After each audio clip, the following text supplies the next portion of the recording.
नमस्कार साथियों, मैं अनीता श्रीवास्तव आपका हार्दिक अभिनंदन करती हूँ।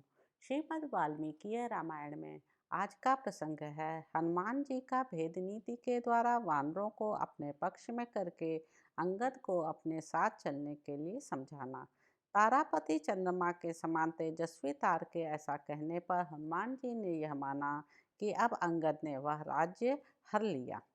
हनुमान जी यह अच्छी तरह जानते थे कि वाली कुमार अंगद 8 गुण वाली बुद्धि से, 4 प्रकार के बल से और 14 गुणों से संपन्न हैं। वे तेज, बल और पराक्रम से सदा परिपूर्ण हो रहे हैं। शुक्ल पक्ष के आरंभ में चंद्रमा के समान राजकुमार अंगद की श्री दिनों दिन बढ़ रही है। ये बुद्धि में बृहस्पति के समान और पराक्रम में अपने पिता वाली के तुल्य हैं। जैसे देवराज इंद्र बृहस्पति के मुख से नीति की बातें सुनते हैं, उसी प्रकार ये अंगद तार की बातें सुनते हैं। अपने स्वामी सुग्रीव का कार्य सिद्ध करने में ये परिश्रम का अनुभव करते हैं। ऐसा विचार कर संपूर्ण शास्त्रों के ज्ञान में निपुण हनुमान जी ने अंगद को तार आदि वानरों की ओर से फोड़ने का प्रयत्न आरंभ किया। वे साम, दाम, भेद और दंड, इन 4 उपायों में से तीसरे का वर्णन करते हुए अपने युक्ति युक्त वाक्य वैभव के द्वारा उन सभी वानरों को फोड़ने लगे। जब वे सब वानर फूट गए, तब उन्होंने दंड रूप चौथे उपाय से युक्त नाना प्रकार के भयदायक वचनों द्वारा अंगद को डराना आरंभ किया।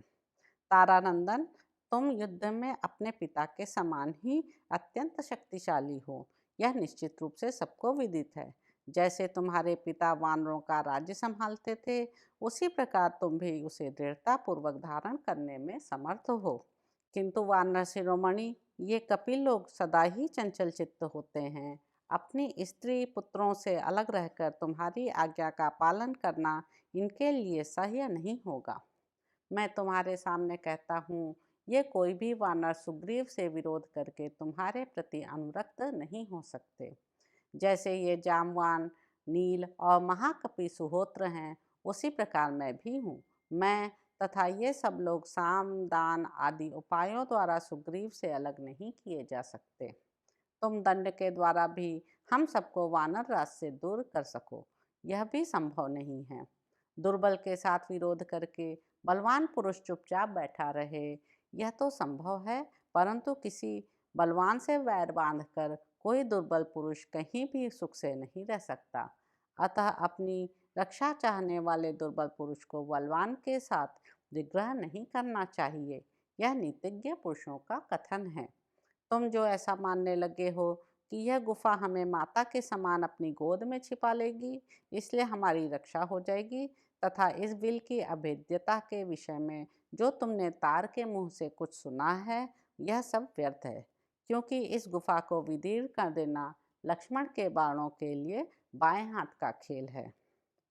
पूर्व काल में यहाँ वज्र का प्रहार करके इंद्र ने तो इस गुफा को बहुत थोड़ी हानि पहुंचाई थी, परंतु लक्ष्मण अपने पैने बाणों द्वारा इसे पत्ते के दोने की भांति विदीर्ण कर डालेंगे। लक्ष्मण के पास ऐसे बहुत से नाराज हैं जिनका हल्का सा स्पर्श भी वज्र और असनी के समान चोट पहुंचाने वाला है। वे नाराज पर्वतों को विदीर्ण कर सकते हैं। शत्रुओं को संताप देने वाले वीर, ज्यों ही तुम इस गुफा में रहना आरंभ करोगे, त्यों ही ये सब वानर तुम्हें त्याग देंगे, क्योंकि इन्होंने ऐसा करने का निश्चय कर लिया है। ये सब अपने बाल बच्चों को याद करके सदा उद्विग्न रहेंगे, जब यहाँ इन्हें भूख का कष्ट सहना पड़ेगा और दुखद सैया पर सोने या दुर्अवस्था में रहने के कारण इनके मन में खेद होगा, तब ये तुम्हें पीछे छोड़कर चल देंगे।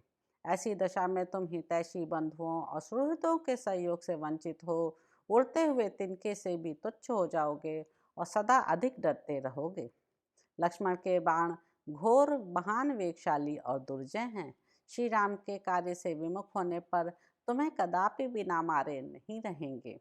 हमारे साथ चलकर जब तुम विनीत पुरुष की भांति उनकी सेवा में उपस्थित होगे, तब सुग्रीव क्रमशः अपने बाद तुम ही को राज्य पर बिठाएंगे। तुम्हारे चाचा सुग्रीव धर्म के मार्ग पर चलने वाले राजा हैं। वे सदा तुम्हारी प्रसन्नता चाहने वाले, दृढ़व्रत, पवित्र और सत्य प्रतिज्ञ हैं। अतः कदापि तुम्हारा नाश नहीं कर सकते। अंगद, उनके मन में सदा तुम्हारी माता का प्रिय करने की इच्छा रहती है। उनकी प्रसन्नता के लिए ही वे जीवन धारण करते हैं। सुग्रीव के तुम्हारे सिवा कोई दूसरा पुत्र भी नहीं है, इसलिए तुम्हें उनके पास चलना चाहिए। तो इस प्रकार साथियों, किष्किंधा कांड में निहित 54वां सर्ग यहाँ पर समाप्त होता है। इसके अगले अंक में आप जानेंगे कि अंगद सहित वानरों का प्रायोपवेशन।